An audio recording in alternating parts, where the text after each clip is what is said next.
Muito bem. Hoje é dia 14 de abril. Estamos iniciando a nova UC de eletricidade, tá? Para as turmas do Rio Grande do Sul.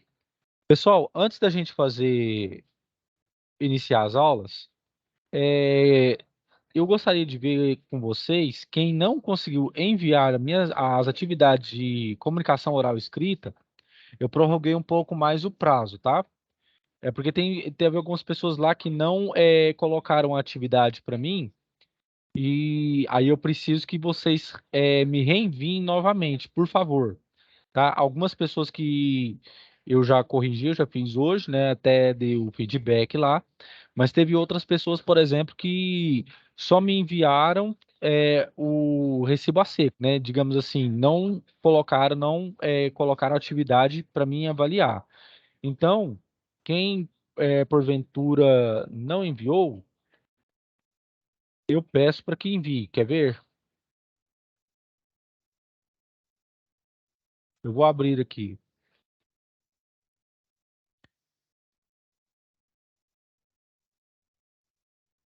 Eu ainda, algumas me enviaram agora, mas antes de nós começarmos a aula, quem está vendo minha tela aqui, dá uma olhadinha, tá? E depois eu vou corrigir, mas quem estiver com o nome aqui na listagem, por favor, depois verifique se mandou direito as atividades para mim, tá ok? Porque hoje à tarde eu já fiz a correção de algumas atividades do pessoal que já foi me enviando. Por exemplo, o Vitor aqui, ó, quando eu vou dar uma olhada, ele não tem aqui o link em azul, por exemplo, certo? Aqui fica azul, por exemplo. Aqui também já não tem, né? A Bianca também não me enviou, né? Deixa eu ver quem mais. Aqui, ó, aqui já é diferente. A Nicole da Veiga Goulart, ela já me enviou, porque aqui já tem em azul. Então, peço, pessoal, que quem está com o nome aqui nessa listagem aqui, que eu não corrigi, ou não recebeu a nota, que me envie novamente as atividades que estão devendo lá da comunicação oral e escrita, tá ok? Beleza. Então vamos começar aqui.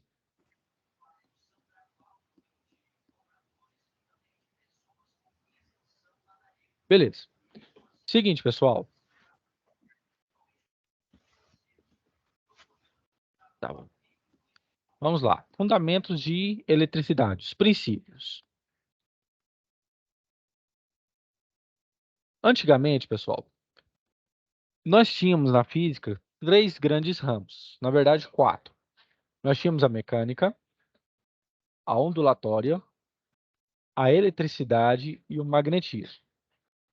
Somente com as equações de Maxwell que ele desenvolveu em 1804, e foi um físico e matemático escocês, James Clerk Maxwell, que em 1804 ele fez o quê? Ele uniu a eletricidade com o magnetismo e deu origem ao eletromagnetismo, certo? Então, pessoal, a eletricidade, ela tem três grandes ramos. Nós temos a eletrostática, a eletrodinâmica e o eletromagnetismo. E aí vem algumas perguntas, por exemplo. Professor, aonde a gente pode ver, por exemplo, um exemplo prático de eletromagnetismo na prática? E as pessoas perguntam sempre, né? Eletromagnetismo. Você pode ver, por exemplo, nas torres de transmissão de sinal. Aquilo é um exemplo de eletromagnetismo, onde você vai ter a dimensão do campo elétrico e magnético atuando juntos, mas eu vou chegar lá, eu vou explicar. E por que que você está fazendo isso aqui, professor, então? Passando isso aqui adentro? Porque é muito importante que vocês entendam que alguns princípios. Primeiro, carga elétrica,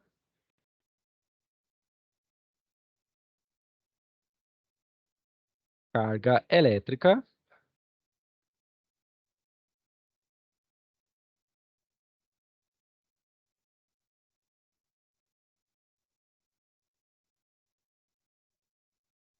carga elétrica gera campo elétrico, e a gente representa dessa forma. E campo elétrico gera campo magnético,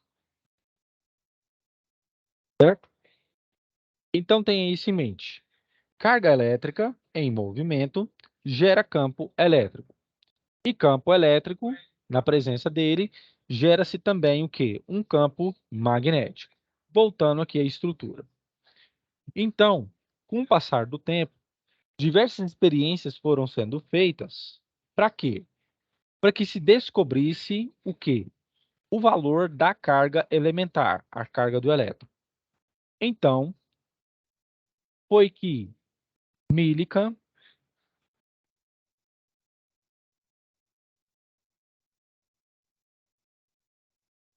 Millikan foi um cientista, Millikan foi um cientista que ele fez o seguinte experimento. Ele pegou um cilindro, uma cuba em forma de cilindro, eletrizou uma das placas positivamente e outra placa negativamente, certo? Colocou um borrifador com gotas de óleo e o que que ele percebeu? Ele percebeu que as gotas de óleo, elas saíam da placa positiva para a negativa, certo? E através deste movimento, desta energia cinética, ele descobriu que a carga elétrica valia 1,61 vezes 10 a menos 19 coulombs, que é a carga do elétron. Outro ponto fundamental que ele descobriu foi o quê? Que forças elétricas, né? A carga tem força elétrica. E que força elétrica de cargas de mesmo sinal se repelem, enquanto de sinais contrários se atraem. Beleza? Pois muito bem. Dentro da eletricidade, nós temos dois grandes ramos que nós estudamos aqui. Nós temos a eletrostática, que estuda os fenômenos relacionados às cargas elétricas de maneira estática, diferentemente da eletrodinâmica, que estuda esses movimentos de cargas elétricas de forma o quê? Dinâmica. Em, em, em sinônimos, isso aqui em circuitos elétricos. Elas em movimento, circuitos elétricos. Essa daqui é o que nós vemos, por exemplo, nos sistemas de contra descargas atmosféricas, sistemas de proteção,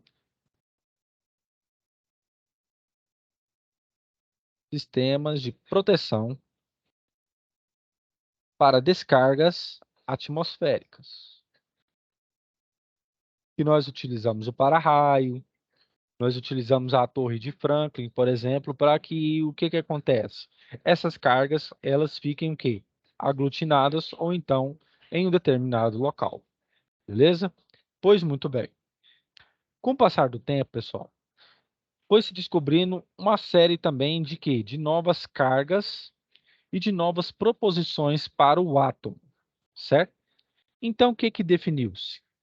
Definiu-se que carga elétrica é uma relação entre prótons e elétrons em um átomo. É a menor parte da matéria.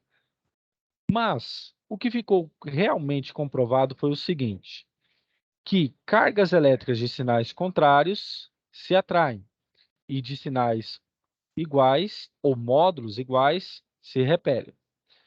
Mas, se Millikan já tinha descoberto essa finalidade da atração e repulsão de cargas, foi Coulomb quem determinou o quê? A equação que explica este fenômeno. Ele fez isso através de uma balança de torção. Ele construiu essa balança.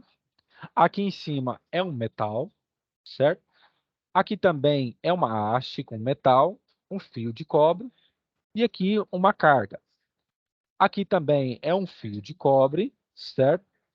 Que é ligado a outras duas cargas também. O que que ele fez?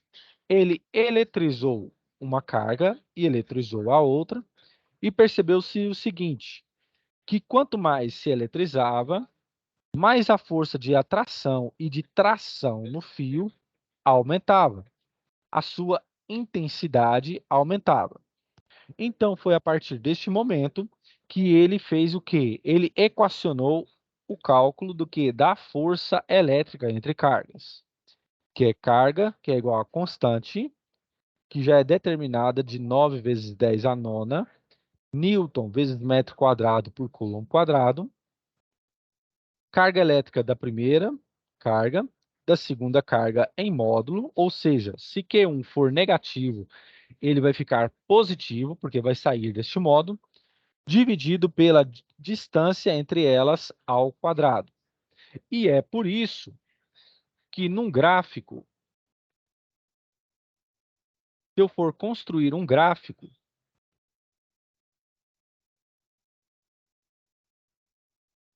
da força elétrica em detrimento da distância, como seria o comportamento deste gráfico? Ele seria desta forma aqui. Seria uma hipérbole. Se aqui fosse a força medida em newtons, a força elétrica, em newtons, e aqui a distância. Mas, professor, por que que chega-se nessa conclusão? Pelo seguinte fato. Força elétrica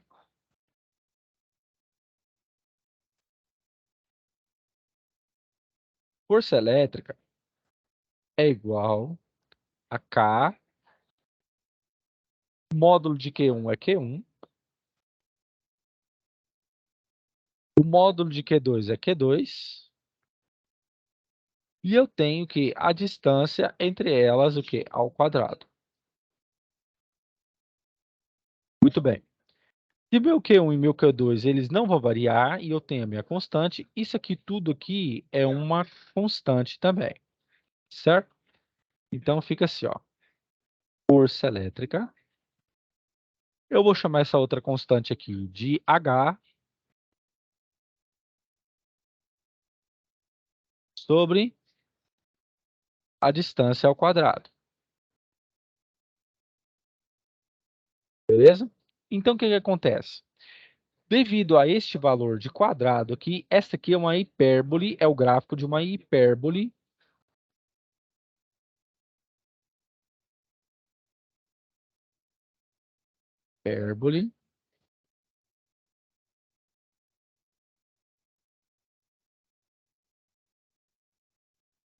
equilátera.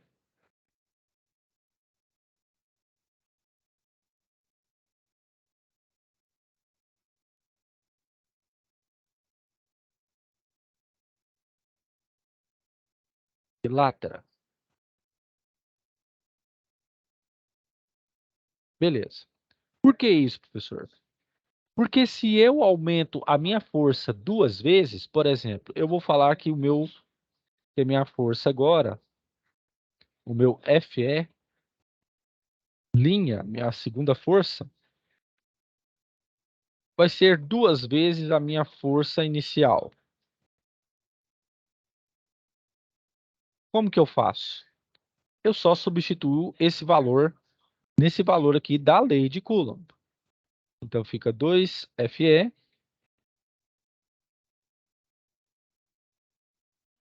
igual a H sobre D quadrado. Se eu quero a força em função da distância, como que fica? Fica força elétrica é igual a constante H da constante do vácuo e das cargas pelo d quadrado dividido por 2. E lembrando que numa fração, conservo a primeira e multiplico pelo inverso da segunda. Então, aqui para cima vem o 2 e aqui vem o d quadrado. O que essa equação me mostra? Que se eu dobrar o valor da minha força, certo? Minha força elétrica, então, o que acontece? Essa constante é multiplicada por 2. Então, isso aqui são grandezas, meu F, e com essas constantes, são grandezas diretamente proporcionais. Enquanto que a minha força elétrica, com a minha distância, são grandezas inversamente proporcionais. Eu posso chegar nesse resultado aqui a partir dessa seguinte manipulação matemática.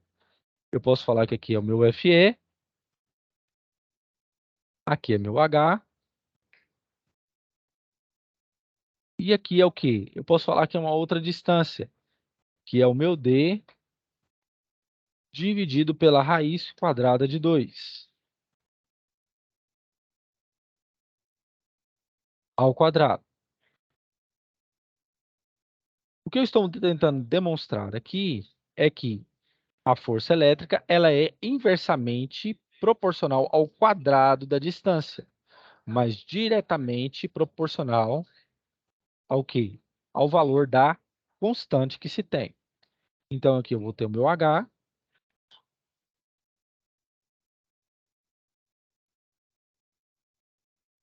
o D quadrado, dividido por 2.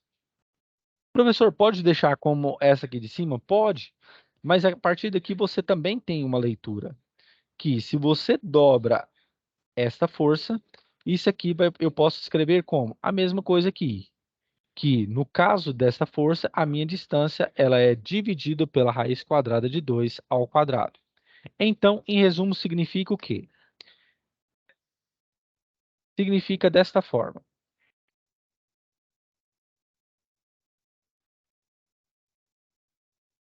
Se a minha força é 1, por exemplo, esse gráfico vai dar em quê? A distância em quê? Em 1 aqui, ó. Se minha força for 2 vezes o valor dessa força, o que acontece? O meu gráfico já vai para 4 vezes esse valor.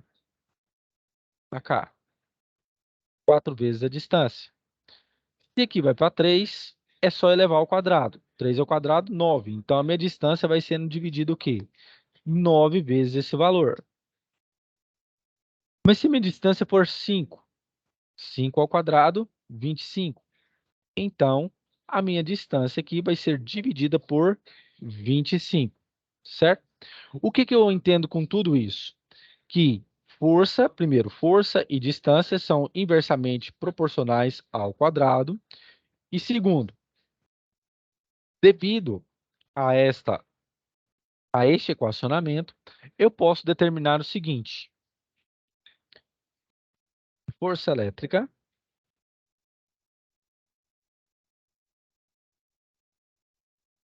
esse aqui é, a gente coloca assim, ó,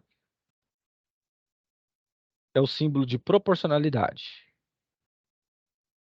Ele é inversamente proporcional à distância ao quadrado.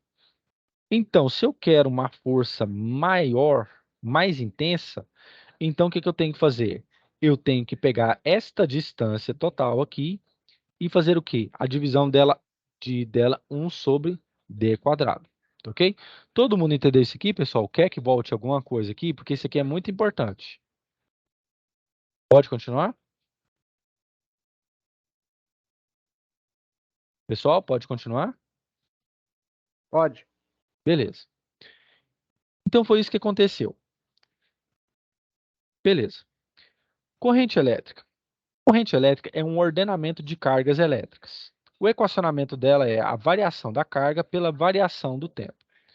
O que acontece na prática?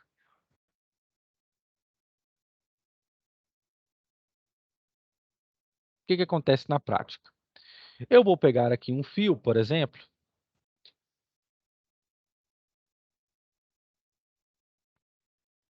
e vou fazer com que ele tenha o quê? Um fluxo de cargas.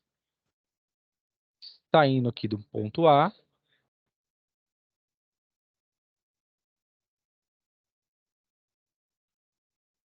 e indo até um quê? Um ponto B.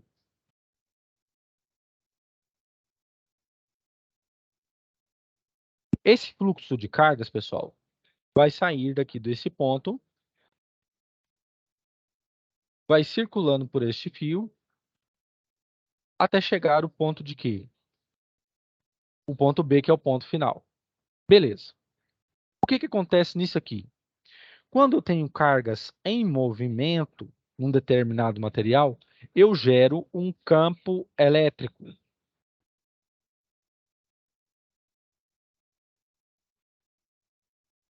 Eu tenho um campo elétrico.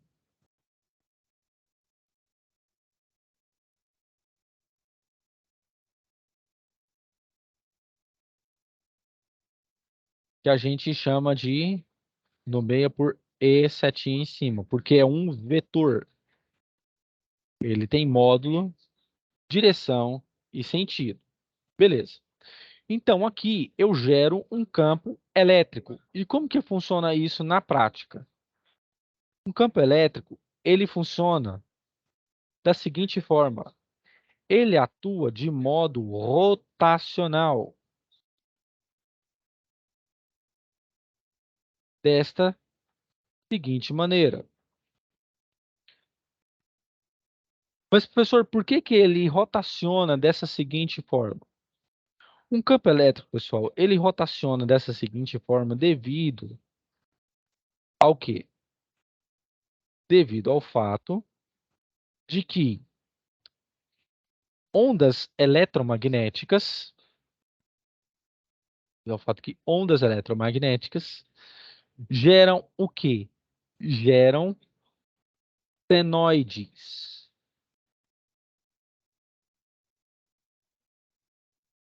Senoides. O que que significa isso, professor? Significa que a onda que está se gerando aqui de campo elétrico, com um fluxo de corrente, vai me gerar uma senoide, talvez do tipo, por exemplo, eu posso ter uma função de onda num determinado fio, que a gente chama de psi, de x, vindo através da seguinte equação. Pode ser dessa forma, eu posso falar que a minha amplitude da corrente é 2, e ela pode vir a ser o quê? Seno de 2π mais 13, por exemplo. Então, o que eu estou dando aqui para vocês é apenas uma amostra do que acontece o quê? Na prática. Quer ver?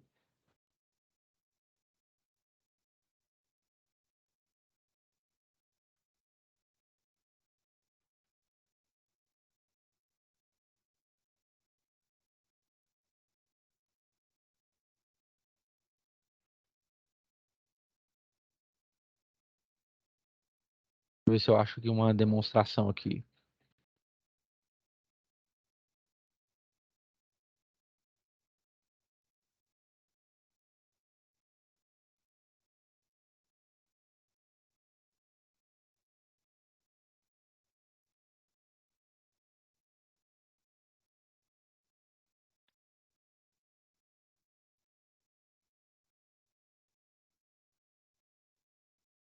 O meu campo magnético e elétrico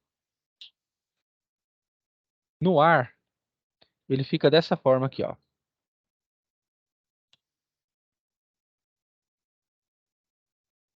Ele fica dessa forma que vocês estão vendo aqui, pessoal, ó. Ô, gente, vamos. Ele fica dessa forma aqui. Eles estão em quê? Isso aqui é uma senoide. Como vocês estão observando aqui. Você está vendo um movimento aqui em 3D. O que que acontece? A minha linha azul representa o meu campo elétrico e a minha linha vermelha representa o meu campo magnético, certo? Repare bem na linha vermelha. Ela tem uma amplitude em relação a essa linha preta, que separa a parte de cima como positivo e a parte de baixo como negativo. Ela sobe e ela desce. Então, o que acontece? Isso é um comportamento de uma senoide.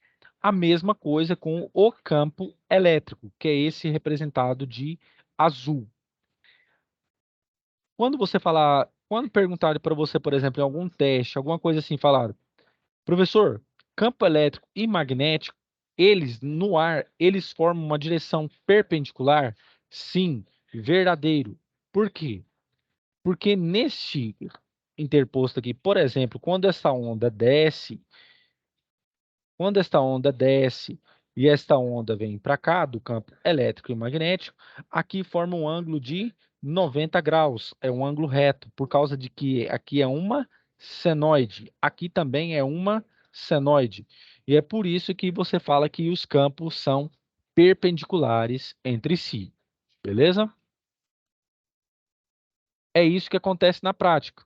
É isso que a gente vê de maneira bem resumida num fio, num circuito, por exemplo.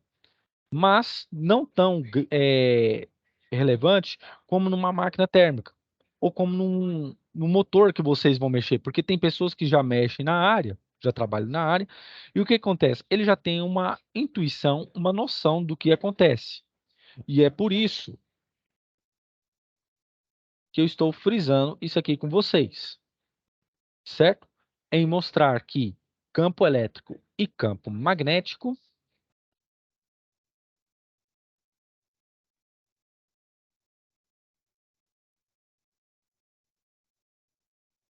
são campos perpendiculares.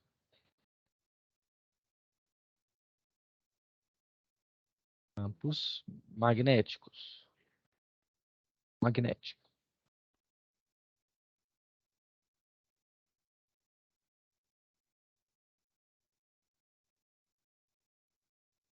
E a famosa equação que descreve esse comportamento é esta, em que o meu campo elétrico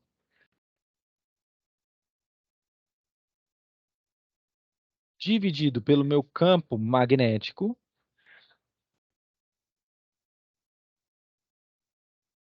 corresponde à equação da luz, que é a velocidade da luz. Onde esse C aqui, a velocidade da luz, é o quê? 300 mil quilômetros por segundo.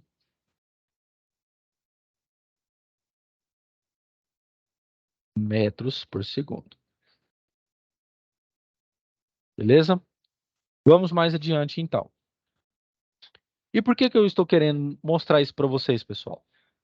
Porque vocês vão lidar com dois tipos de corrente. A corrente contínua e a corrente o quê? Alternada. Olha para você ver.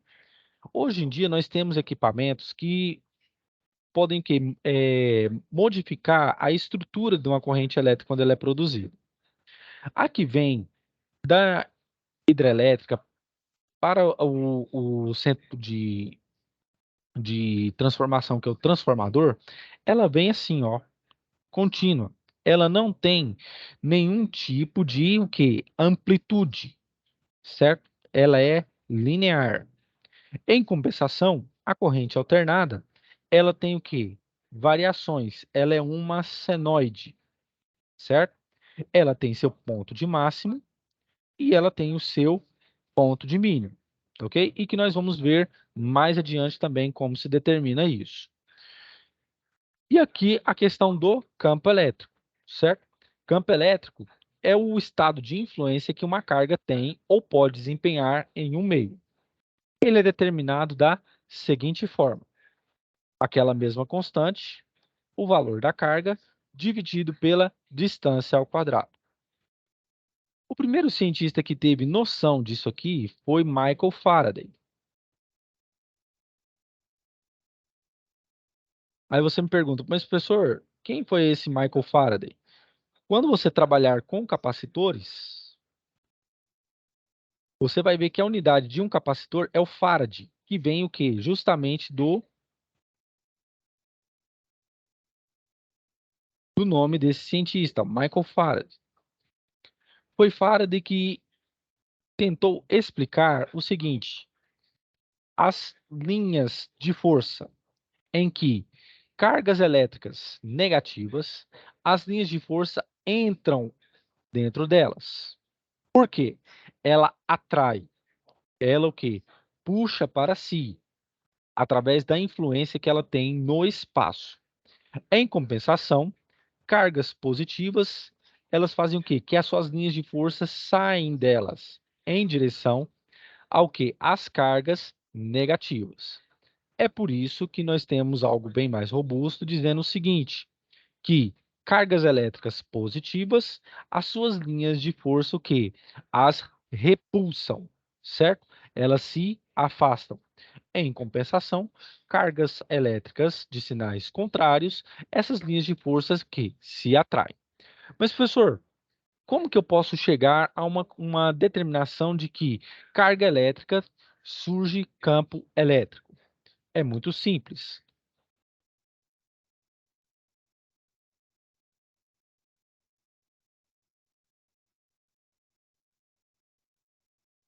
Você sabe que força elétrica é igual a constante. O módulo da carga Q1 já é Q1, já estou tirando do módulo, sendo ela positiva ou negativa, ela já fica positiva. O meu Q2 dividido pela minha distância ao quadrado. Daí que vem a questão.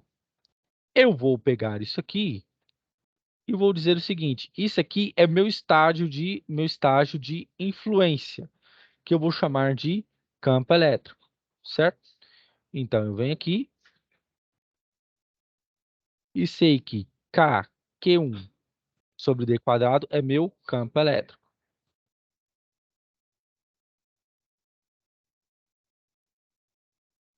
Aqui vai ser meu campo elétrico. E aqui vai ser a minha carga, que a gente chama de carga de prova, que depois a gente substitui por Qzinho. O que essa equação me diz? Que numa presença de carga elétrica, eu vou ter o quê? Um campo elétrico e vou ter o quê? A presença de uma força elétrica. Por que isso aqui é importante, pessoal? Isso aqui é importante justamente por causa do quê? De um equipamento que a gente utiliza muito, que são os quê? Os capacitores. E qual que é a finalidade dos capacitores? Armazenar energia elétrica, que eu vou explicar mais adiante. É por isso que existe essa equação, por causa do efeito dos capacitores, ok? O potencial elétrico já é a quantidade de energia que a carga tem para se movimentar de um ponto ao outro. Detalhe: toda carga elétrica que está em movimento, a gente chama isso aqui que ela tem uma energia cinética.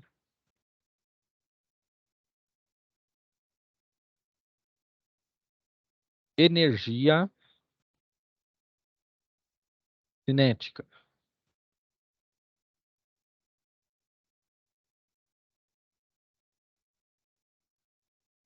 Energia cinética.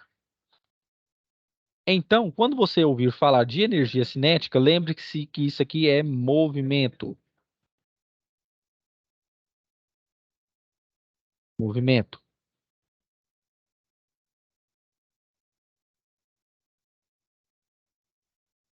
Movimento.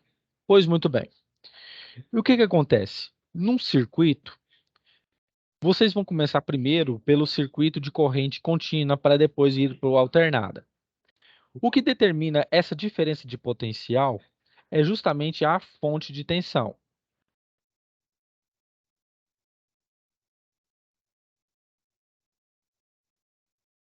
Fonte de tensão.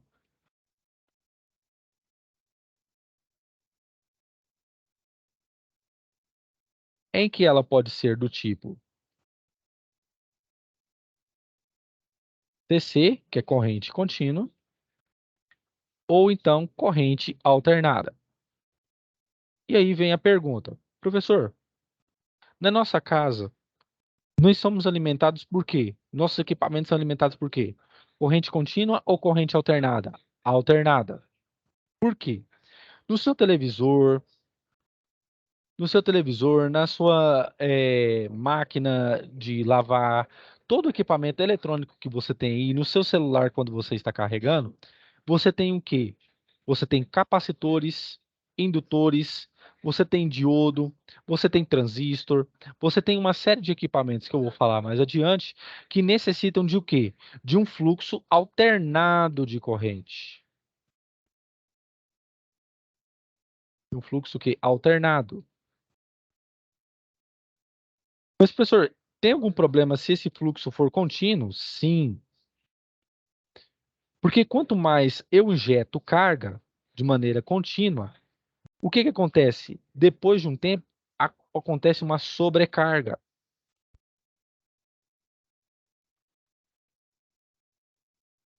Uma sobrecarga.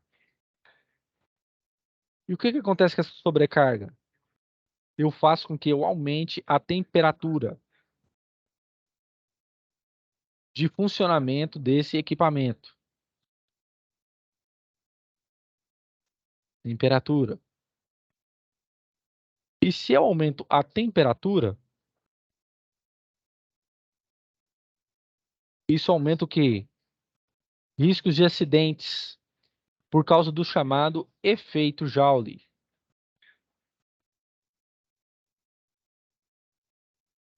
Efeito Joule. E o que que é o efeito Joule? O efeito Joule, o efeito Joule é simplesmente o aumento elevado de temperatura de um equipamento durante o seu funcionamento. Por exemplo, quando você for para a indústria, você vai estar ligado, por exemplo, com um rotor e com um estator de um motor elétrico, certo? O que que acontece? Você precisa trocar essas duas peças, porque dentro da peça do rotor e do motor existem campo elétrico e campo magnético atuante, porque eu estou alimentando com energia elétrica.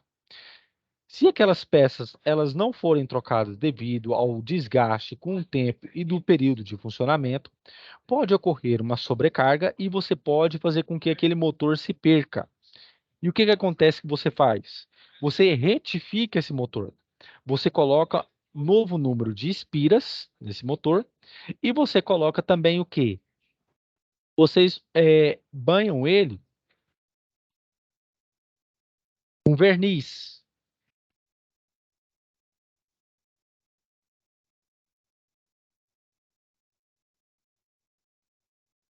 E por que com verniz, professor? Porque verniz é um grande isolante.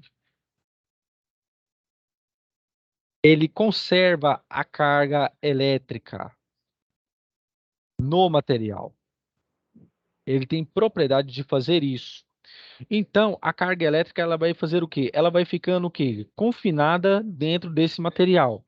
Por isso que é muito importante você, quando for um técnico e trabalhar na indústria, se você for para a área de produção, você sempre ter em mente fazer a retificação, por exemplo, de um motor, sempre utiliza-se o que? Verniz como que? Isolante elétrico. Beleza? Vamos aqui adiante. Vou fazer alguns exercícios aqui para mostrar a teoria aqui que nós pegamos. O primeiro é da Universidade Estadual do Ceará.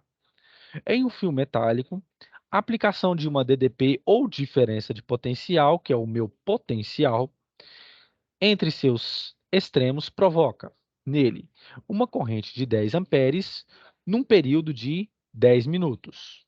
Qual é o número aproximado de elétrons que chegam ao polo positivo nesse tempo? Eu não falei, mas aqui eu vou aproveitar para falar. Vocês vão ter que ter em mente que o seguinte, que carga elétrica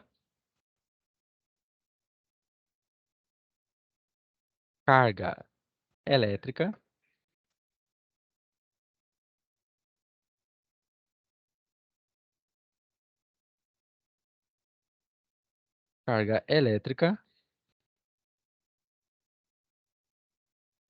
é quantizada.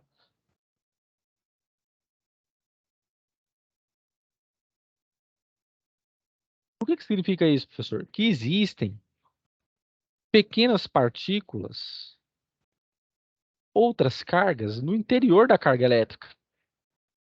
Por isso que nós falamos que ela é o quê? Quantizada. E dessa expressão, nós obtemos a seguinte equação, que carga elétrica é igual ao quê? É o número de elétrons vezes a carga elementar do elétron, que é 1,6 vezes 10 a menos 19 Coulomb, certo?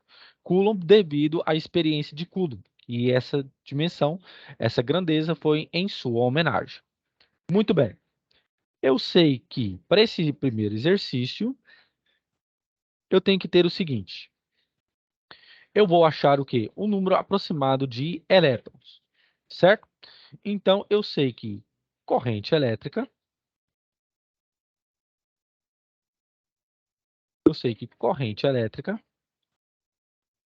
é igual à variação das cargas, de carga, pela minha variação do tempo. É um fluxo de cargas, certo? Pois muito bem. Ele disse que a minha corrente aqui vale 10 amperes. E o meu tempo é de 10 minutos. Só que aí vem o detalhe. Não é em minutos que eu tenho que colocar, é em segundos. A não ser que o exercício peça, ou então um relatório, ou qualquer coisa que você for ver no cotidiano exija. Eu quero a quantidade de carga em horas, eu quero em quantidade de minutos. Mas, a priori, né, o conceito inicial é que a carga elétrica, o tempo esteja em segundos. Então, regra de 3. Se em 1 minuto eu tenho 60 segundos, em 10 minutos eu vou ter o quê? X. Então, é só multiplicar 10 vezes 60. Então, meu tempo aqui vai ser de 600 segundos. E vou jogar aqui 600. Então, a minha quantidade de carga, a minha variação de carga, vai ser o quê? 600 vezes 10. E vai dar o quê? 6.000 Coulomb. Ou, você pode escrever assim, ó, 6 vezes 10 ao cubo Coulomb. Então, já tenho esta quantidade de carga. Como eu quero saber o número de elétrons que vai ter nesta quantidade de carga, eu vou utilizar a minha equação, pois eu sei que a minha carga elétrica ela é quantizada. Então, como que vai ser? Eu pego N vezes V e vou fazer a substituição. Que vai ser o quê? 6 vezes 10 ao cubo, ou 6.000. E aqui, o meu número de elétrons, pelo meu valor da minha o quê? Carga elementar, que é 1,6 vezes 10 a menos 19. Eu vou calcular o N. N vai ser o quê? 6 vezes 10 ao cubo, dividido por 1,6 vezes 10 a menos 19. Beleza? Então, vou pegar minha calculadora aqui. Vai ser 6 dividido por 1,6. Vai dar 3,75.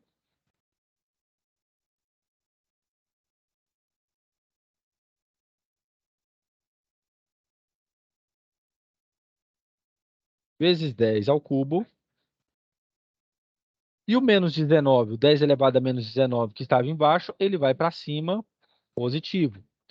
Todo número que muda o seu lado de operação, muda o quê? O valor também da sua potência, beleza? Então fica como? 3,75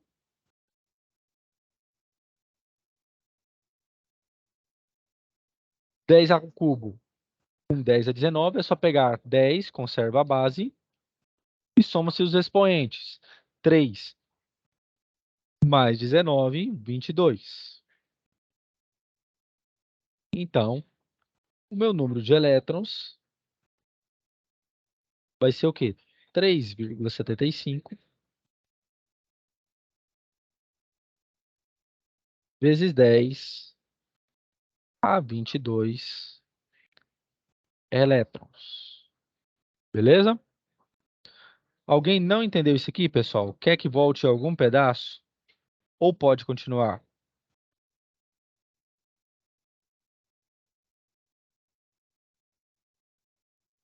Hein? Pode continuar? Pode. Oi, boa noite. Oi, boa noite. Pode continuar? Professor, tem só uma pergunta. Pois não, pode fazer.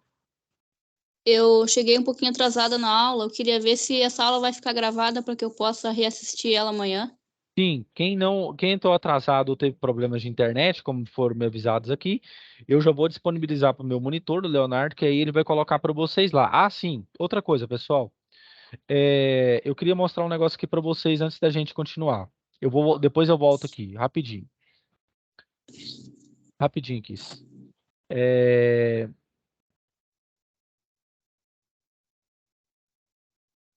eu tenho um livro aqui de eletricidade, que é da Universidade Federal da Paraíba. Vou mostrar aqui para vocês.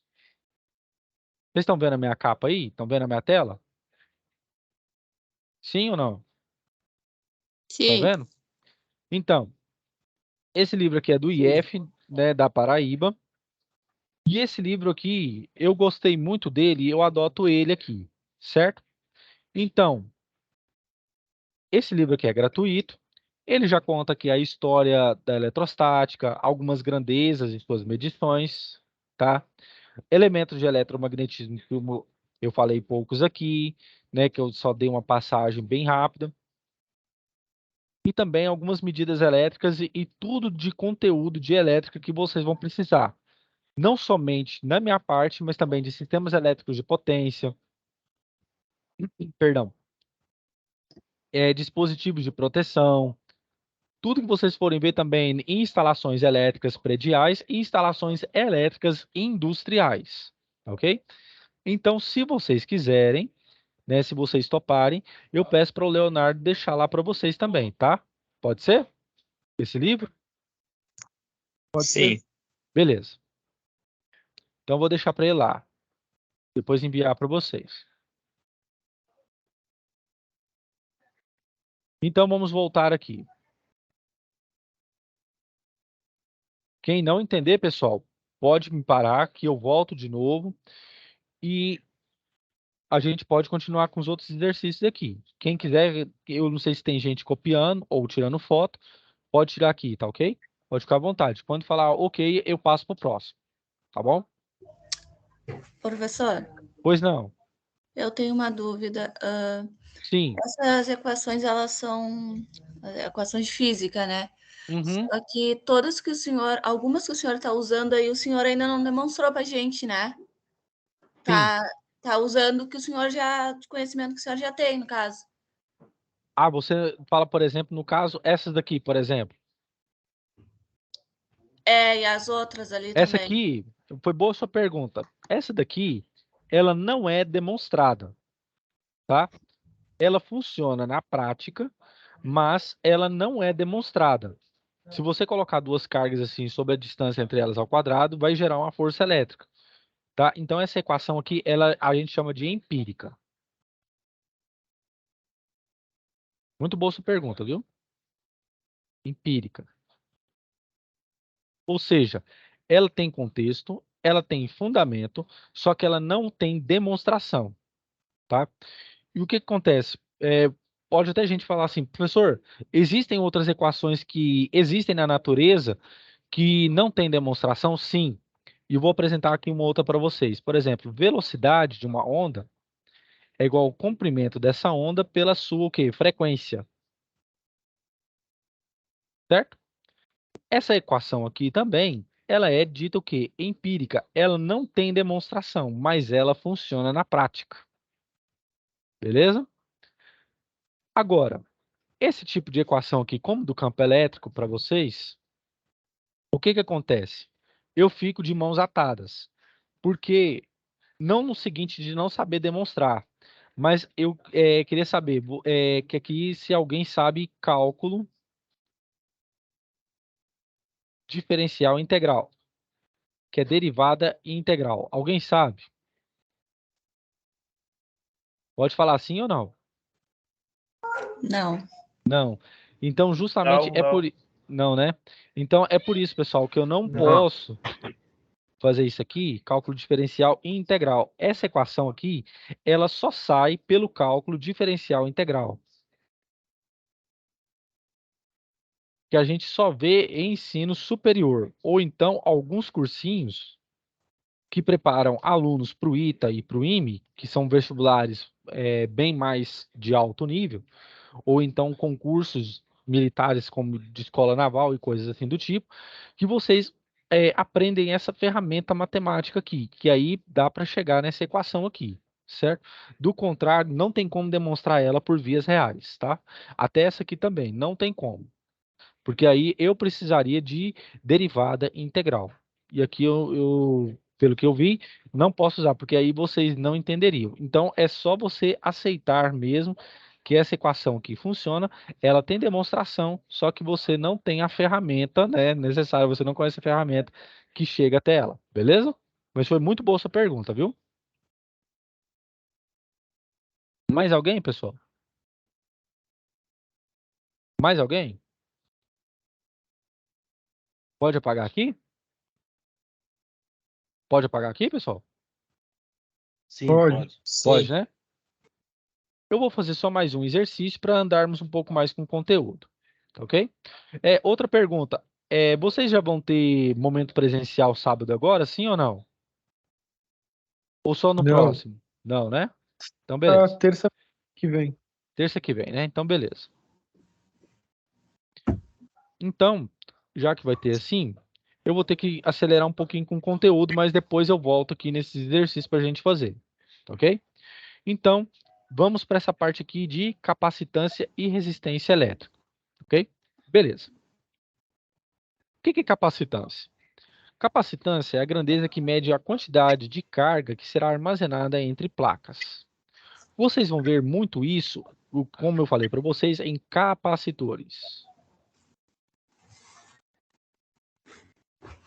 Já me perguntaram uma vez assim, professor, indutor armazena carga? Eu digo, não. Indutor, que é um outro equipamento, ele não armazena carga. Ele armazena campo magnético. E é muito diferente. Porque ele, através desse campo magnético, é que vai o quê? Alternar o funcionamento de um campo elétrico, como eu mostrei para vocês naquela demonstração, daquela figura, daquele movimento entre campo magnético e campo elétrico. Indutor já mexe com o campo magnético. E eu vou falar com isso mais a fundo com vocês mais adiante, beleza? Então, isso aqui nós temos o quê? Um capacitor. Quando você coloca um capacitor num circuito, você vai gerar aqui, ó, linhas de campo, como eu já tinha falado para vocês. Linhas de campo saindo de uma placa em direção à outra. Essas linhas de campo são um movimento ou a energia cinética dos elétrons, certo? Pois muito bem. Essas linhas de campo aqui é o que me dimensionam o que nós chamamos de efeito franja, certo? O que é esse efeito franja? É o armazenamento de cargas elétricas dentro de um material que nós chamamos de dielétrico, que é um isolante, certo? Então, é por isso que nós chamamos de efeito Frange.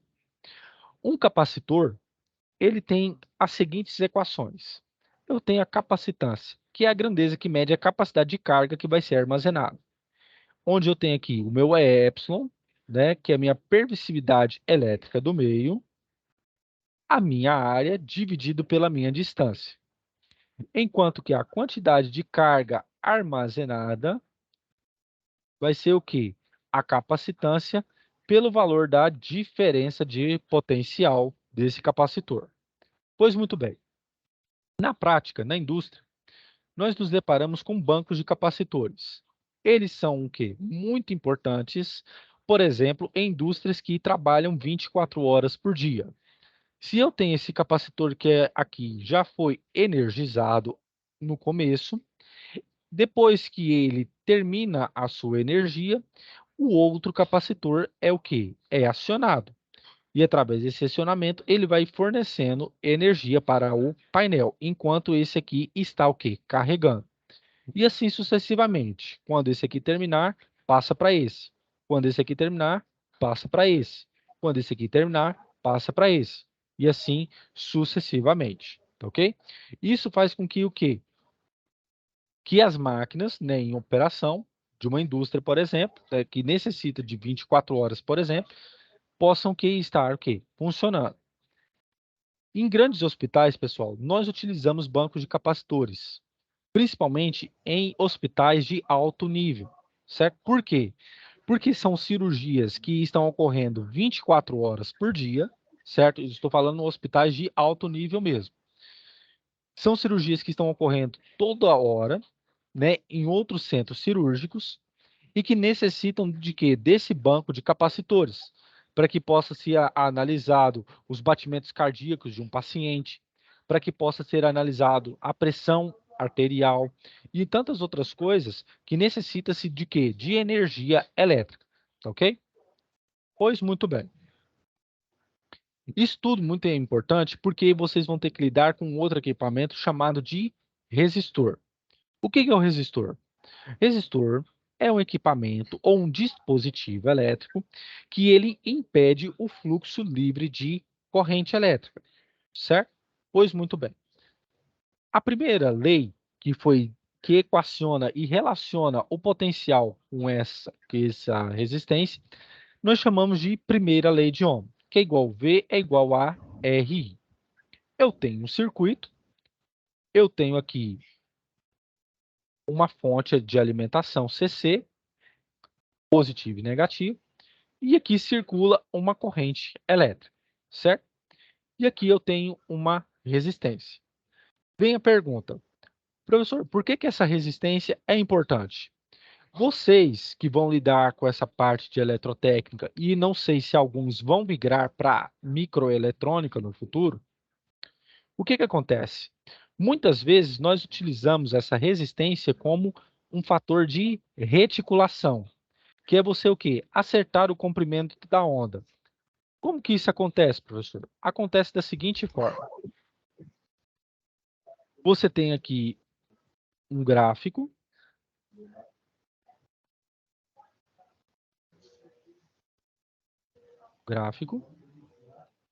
E a onda da sua corrente elétrica está desse jeito.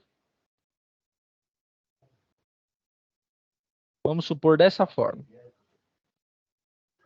O que acontece? Você utiliza filtros digitais para o quê? Coordenar a amplitude dessas ondas. Como que você faz? Você utiliza o quê? Um fator de quê? De retificação, um resistor.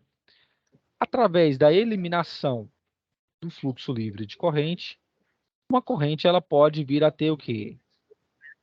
Uma percepção o quê? Mais suave, uma retificação na sua o quê? Trajetória. Beleza? É assim que funciona na prática, beleza? Por isso que o resistor ele é muito importante. Como segunda lei de Ohm, essa segunda lei, ela fala a respeito do quê? ela tem a relação da resistividade dos materiais. Qual material que eu vou aplicar, por exemplo, no dimensionamento de uma instalação elétrica predial, por exemplo?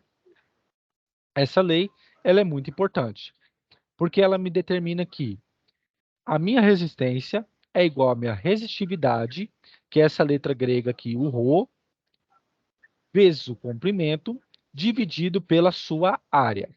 Detalhe, essa equação aqui é do primeiro grau, essa aqui também é do primeiro grau.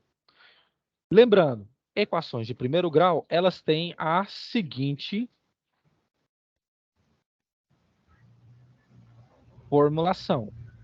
É do tipo AX mais B, certo? É uma equação do primeiro grau. E, consequentemente, o seu valor é o quê? O gráfico é uma reta. Pode ser crescente ou decrescente, certo? Aqui, o que acontece? Se eu tenho uma resistência muito alta, é porque a minha área de condutor, minha área de atuação ou de contato, ela está o quê? Muito abaixo do esperado. Então, se a minha resistência ela é maior, o que acontece? Eu tenho pouca corrente fluindo. Então, eu estou fazendo uso de quê? Das duas equações de Ohm, onde resistência e corrente são grandezas inversamente proporcionais, enquanto que tensão e corrente são grandezas diretamente proporcionais. Detalhe, essa resistividade aqui, pessoal, você pode calcular ela mediante algum exercício de alguma prova que você vai fazer. Todas essa resistividade aqui dos materiais, ela já vem o quê? Já calculada, já predeterminada. É por isso que materiais, nós temos o quê? Materiais dos tipos o quê? Condutores, semicondutores, isolantes e os supercondutores, certo? No caso dos supercondutores, a resistividade é o quê? Ela é muito alta. E qual que é um exemplo de um supercondutor? Cerâmica, tá? E resistividade de um semicondutor? É o quê? Paliativo, é mediano. E o que a gente tem como um semicondutor? Um diodo, por exemplo. Às vezes, num circuito, você vai perceber comigo mais à frente, que um diodo ele pode ser visto como o quê? Ele pode atuar como uma chave num circuito, ok? Transistor, professor, também tem resistividade o quê? Mediana, devido o quê? Ao material ou aos materiais que se utiliza nele, como, por exemplo, as camadas de óxido de silício, ok? Para condução. Então, pessoal, quando vocês virem um gráfico desta magnitude, né, você pode pegar um osciloscópio e medir a resistência de um resistor. Se porventura aparecer desta forma, significa que o resistor é não ohmino, ele não obedece à lei de Ohm. Porque, como vocês estão vendo aqui, isso aqui não é uma reta, isso aqui é uma curva nivelada simples ou de comprimento suave. Ela não tem uma emborcação muito tênue, certo? Em compensação, este outro gráfico já obedece à lei de Ohm. Por quê? O seu gráfico é uma reta. E eu posso determinar isso através da tangente, através da seguinte forma. V é igual a RI. Se eu quero determinar a minha resistência, então minha resistência é o quê?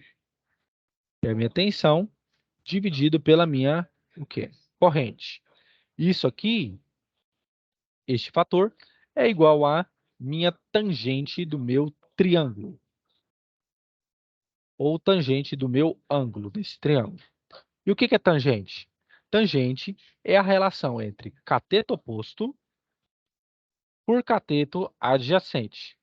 E um detalhe, quando o meu resistor ele é ômico, toda essa relação aqui ela é constante. Por exemplo, tangente aqui desse maior triângulo aqui, de 10 até 2. É cateto oposto, 10, essa medida aqui é 10, dividido por 2. 10 dividido por 2, a minha resistência é 5.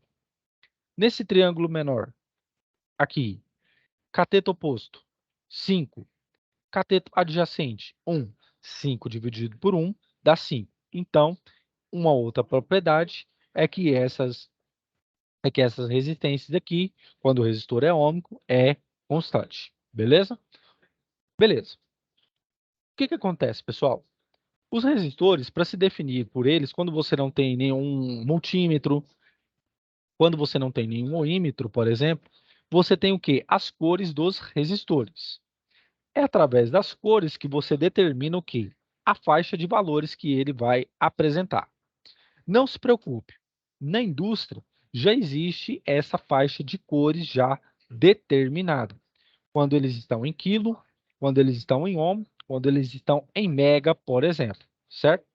Pois muito bem. Nos circuitos, pessoal, os resistores eles podem estar de duas formas, localizados de duas formas. Ou estão em série, ou estão em paralelo. Quando eles estão em série, significa que a corrente que percorre todos eles é o quê? A mesma. Estão sob a mesma influência de corrente. Quando eu faço isso, eu tenho que ter em mente que resistência equivalente desses resistores vai ser o quê? O somatório desses resistores. R1 mais R2 até Rn, certo? Porque eu sei que a minha corrente, lembre-se desse I aqui de série, de corrente, é a mesma. Em contrapartida, os meus resistores, se eles estão em paralelo, eu faço o quê? A associação 2 a 2, produto pela soma, ok? Porque a minha tensão, neste caso, é a mesma dos dois nós, certo? Pois muito bem. Em questão de exercícios, pessoal, você pode ver eles com essa configuração. Um resistor fixo, ele pode vir dessa forma. Um potenciômetro, que é um resistor em que você manipula, você regula a potência dele, ele pode vir desta forma. E um trípode, que é o resistor de chave, também ele vem desta forma, em que você regula através da chave também, ok? Beleza? Mais alguma coisa, pessoal? Tá tudo tranquilo até aqui, sim ou não? Sim. Tudo certo, Prince. Não tem nenhuma dúvida não, né? Estou fazendo aqui um apanhado geral, mas se vocês tiverem alguma dúvida, podem me parar e me perguntar, viu? Mas até agora tá tranquilo? Sim ou não? Tá tranquilo, pessoal? Tranquilo Sim. aqui. Beleza. Sim. Sim. Então, na próxima aula aqui, eu já vou falar sobre fator de potência, certo? E vou falar depois sobre leis de Kirchhoff. Essas leis de Kirchhoff são ferramentas que vocês vão ter, né, que são, no caso, duas leis, para resolução de circuito de corrente contínua e também de corrente alternada. Eu vou parar e eu vou falar agora de fator de potência. Leis de Kirchhoff, que é a aula 4, eu vou falar quando vocês passarem pelo primeiro momento presencial. Alguns vão passar pela semana que vem, momento presencial. Quando for na próxima semana, eu vou falar sobre leis de Kirchhoff, certo? Então, quem quiser, pode anotar aqui. Você pode ir quem quiser já ir adiantando para ter uma noção, pode ir no site do Me Salva, por exemplo, quem quiser ir adiantando, Me Salva. E lá, para mim, é o mais confiável, que eles explicam sobre as leis de Kirchhoff, quem quer dar uma adiantada, ok? E aí, no livro que eu vou deixar para vocês também, lá tem essa parte com alguns exercícios também para vocês tentarem, beleza? Então, vamos aqui a fator de potência, certo? Primeiramente, eu vou definir aqui uma coisa. Potência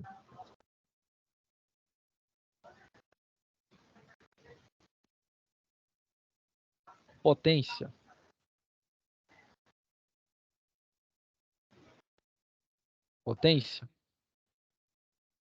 é uma grandeza em que mede o trabalho dividido pelo tempo. Como que isso acontece? Nós temos a letra grega chamada tau, que é trabalho, ou energia. Tau, que é trabalho ou energia, é igual a potência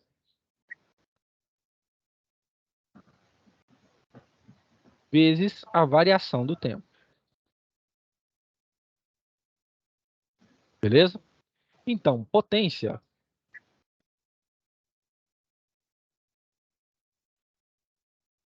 é igual a trabalho dividido pela variação do tempo. O trabalho nós medimos, ou energia, em joules. Enquanto que tempo, no sistema internacional, é segundos. Quando eu tenho joules por segundos, eu tenho a unidade que nós chamamos de watt, que é a unidade que nós adotamos no sistema internacional. Por que nós temos essa unidade chamada, essa grandeza chamada watt? Devido ao inglês chamado James Watt, que construiu a primeira máquina a vapor. Foi através dessa invenção, pessoal, que se eclodiu de maneira bem mais intensa a Revolução Industrial nos séculos 18 e 19 na Inglaterra, tá certo? E a partir dessa máquina que surgiram os primeiros motores a vapor, beleza? Pois muito bem. Então, o que que acontece? O que que acontece? Fator de potência, pessoal, é uma ferramenta matemática que nós utilizamos justamente para ter uma noção da quantidade de carga que o nosso equipamento vai consumir, certo? É determinado através do cosseno desse ângulo. E como que isso acontece? Isso acontece através do triângulo de potências. Vou pegar aqui outro slide aqui. Acontece através disso aqui, ó, triângulo de potências.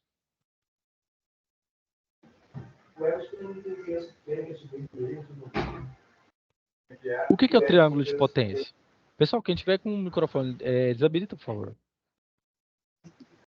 O triângulo de potência, ele funciona da seguinte forma.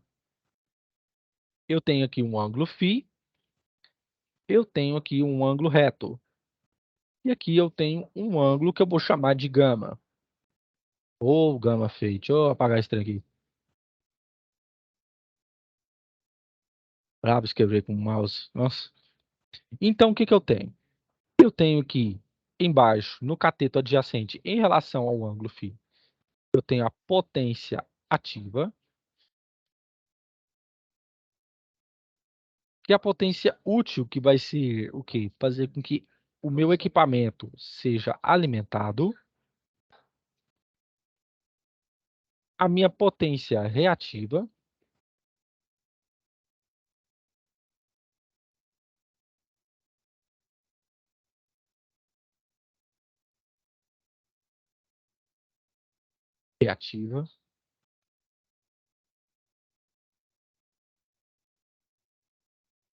e aqui eu tenho a minha potência aparente.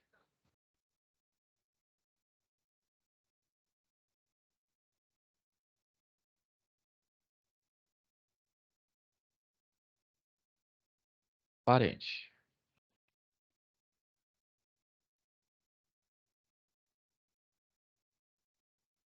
Potência aparente.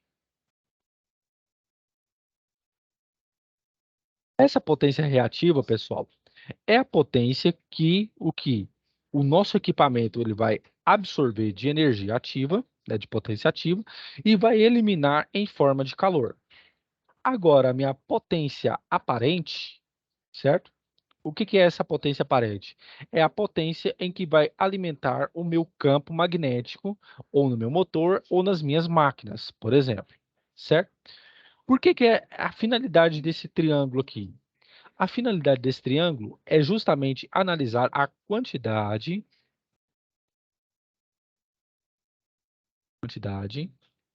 de carga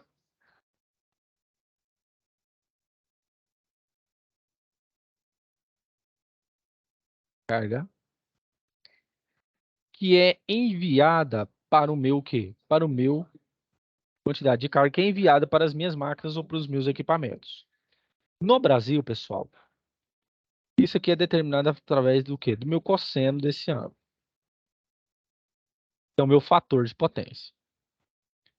No Brasil, esse fator de potência ele está entre 0,92, que é o ponto máximo, e 0,71. O que significa isso? Significa que a minha quantidade máxima de carga que o meu equipamento pode absorver como ideal é de 92%, certo? Esse é meu fator de potência. É uma porcentagem, é um valor o quê? Em porcentagem. Em relação ao quê? Ao meu o fator de potência mínimo é de 71%, certo? Beleza? Então, que fique isso bem claro. Quando você tiver um problema numa indústria ou coisa assim do tipo, e que você precisa calcular essa quantidade de cargas aqui, você pode utilizar o triângulo de potência. Pois muito bem. O que acontece? Essas potências, elas já são pré-determinadas, mas eu estou mostrando aqui para vocês como elas surgiram e como que funciona na prática. E aqui eu tenho um exercício de fixação. Determine o fator de potência, sabendo que a potência ativa de um certo motor é de 123 kW e a potência total de 231. Então, eu quero saber qual é a porcentagem de carga de potência que esse motor vai receber. Então, como eu faço? Eu venho, cosseno de φ igual potência ativa, que é o 123, como ele diz,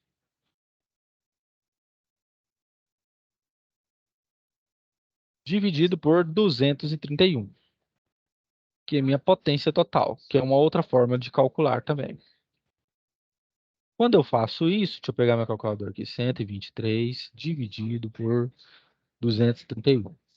Isso aqui dá 0,532.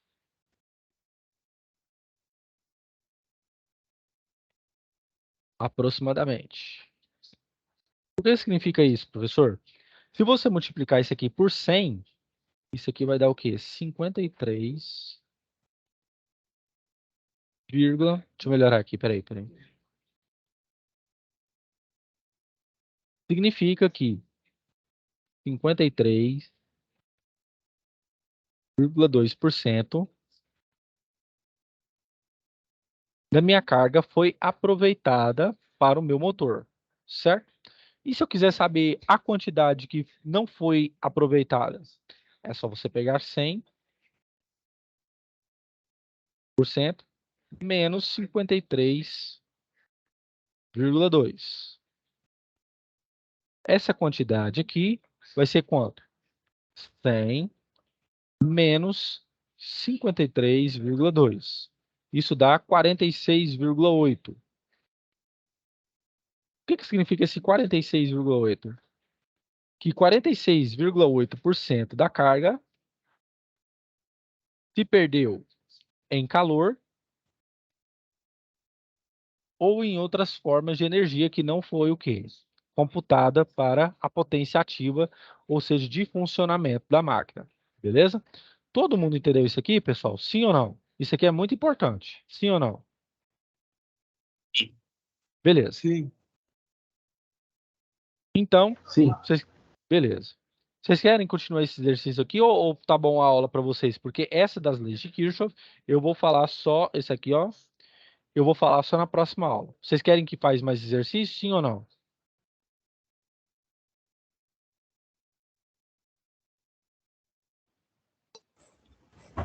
Sim, Pra pode mim, ser, sim. professor.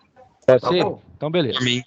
Então, vou fazer beleza. Então, vou fazer esse exercício que nós temos aqui. Eu fiz o primeiro. Agora, eu vou fazer o segundo. Deixa eu apagar aqui. Beleza. O segundo diz o seguinte: seja ΔQ igual a 36 coulomb a carga elétrica que atravessa uma seção reta de um condutor metálico durante um intervalo de 20 segundos. Determine a quantidade, né, a intensidade de corrente elétrica que percorre o condutor neste intervalo. Então, eu sei que corrente elétrica é a variação de cargas pela variação do tempo. Então, o meu ΔQ é quanto? 36 coulomb dividido pelo meu tempo, que está em 20 segundos, que é o tempo internacionalmente aceito, a não ser que o exercício exija que seja coulomb por minuto, por exemplo, certo?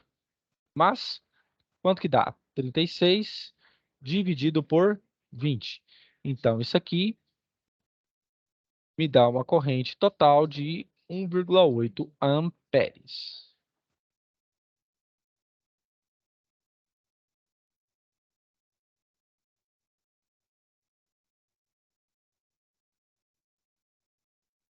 Beleza.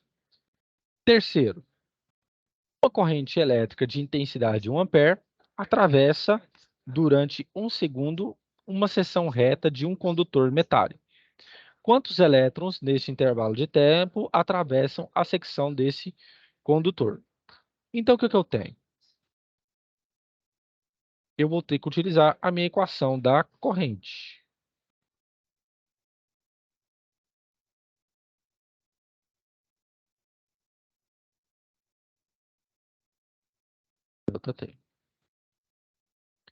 Então, o que acontece? A minha corrente, ele diz que é de 1. E o meu tempo de 1 segundo também.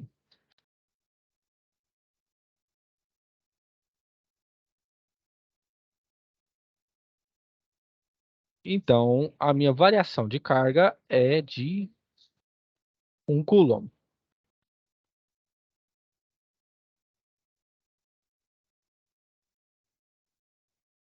Beleza.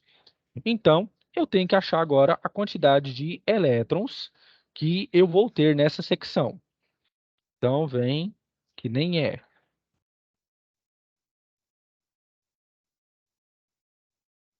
Certo? Então, a minha quantidade de cargas é 1. O meu número é o que eu quero saber. E a minha carga elementar é de 1,6 vezes 10 a menos 19. Então, o meu número vai ser o quê? O número de elétrons vai ser 1 dividido por 1,6.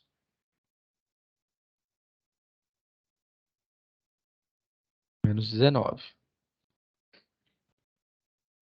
Então, 1 dividido por 1,6 vai dar 0,625.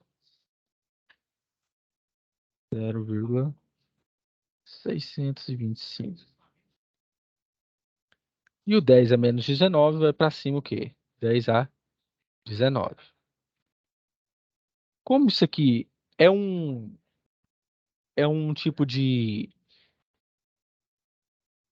identidade científica, né, de base, eu posso escrever isso aqui, ó. Eu posso arrastar essa vírgula para a direita, ficando 6,25.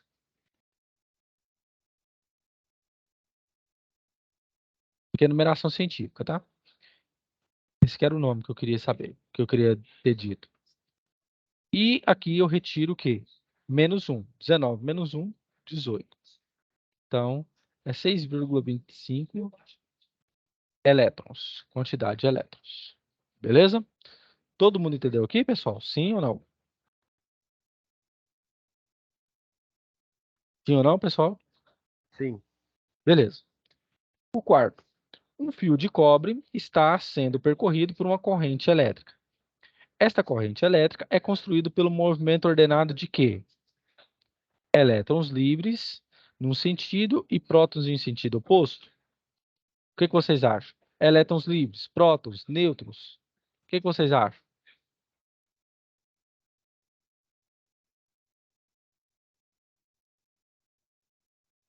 O que eu falei para vocês? Corrente elétrica é o ordenamento de cargas, certo? Ordenamento de cargas. Então, o que acontece? Nêutrons não pode, porque é uma partícula elementar interna dentro do átomo. Então, aqui é falso. O próton também não, porque é uma outra partícula elementar dentro do átomo, certo? Então, vamos analisar essas três situações aqui.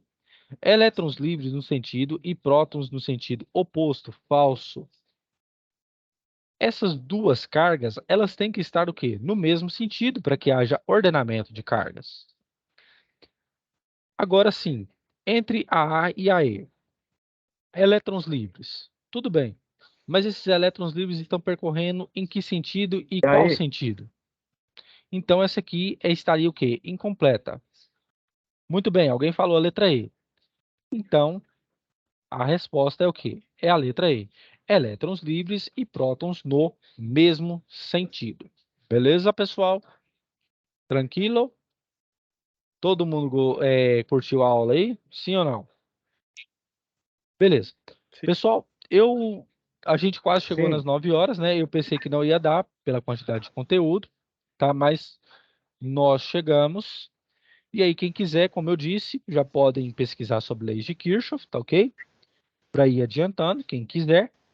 E na próxima aula, se vocês não acharem ruim, eu vou falar sobre leis de Kirchhoff bem resumidamente, tá ok? Uma pergunta. Pode falar. Aquele último exercício, ele seria corrente contínua ou corrente alternada aquilo ali? Esse aqui? É. Nesse caso aqui seria o quê? Alternada. Ah, bom, tá. Sim, por quê? Porque se eu tenho elétrons livres, eles podem vir de uma direção, mesmo que os prótons estejam o quê? Na mesma direção que ele. Mas o elétron, ele é uma carga livre. Então você não sabe se ele vai para a direita, se ele vai para a esquerda, se ele vai subir, se ele vai descer. E conforme o movimento dele, ele pode atrair o próton ou não. Então, nesse caso aqui, seria uma corrente do tipo alternada. Boa pergunta, hein? Tá bom. Boa pergunta. Por nada. Mais alguém, pessoal? Boa noite, Mais alguém, pessoal? Boa noite. Esse cálculo aí é o que a gente tem que fazer no exercício lá que tá pedindo? Como é que é? Eu não entendi. Volta de novo. Fala de novo, por favor. Esse cálculo que o senhor está nos ensinando é o que está pedindo no exercício que a gente tem que fazer, no caso? Não, esse caso aqui eu estou fazendo apenas um apanhado geral, né? Para que vocês fiquem bem frisados na matéria. Mas se vocês quiserem, eu posso ir fazendo com vocês, numa próxima aula, ou na próxima aula, o exercício da SAP 1 junto com vocês. Se vocês quiserem, a gente já pode ir resolvendo. Quem concordar... Próxima aula pode me ajudar a fazer, então. Tá ok. Então, beleza. Pode ser. Também acho melhor. Então vamos combinar o seguinte, pessoal. Na próxima aula, como vai ser feriado, se vocês não acharem ruim, eu posso gravar um vídeo aqui, tá? Mostrando como vocês vão fazer a SAP 1, tá certo? E aí eu disponibilizo para vocês, porque sexta-feira que vem é feriado, tá? E aí, na próxima aula da semana que vem, deixa eu ver aqui qual que é o dia, vai ser dia 28, nós falamos sobre leis de Kirchhoff. Pode ser? Pode ser, sim. Então, Beleza. Pode ser. Todo mundo de acordo, então? Pode ser, então? Todo mundo de acordo? Sim. Pode ser. Pode ser. Perfeito. Beleza, então. Então é o seguinte, eu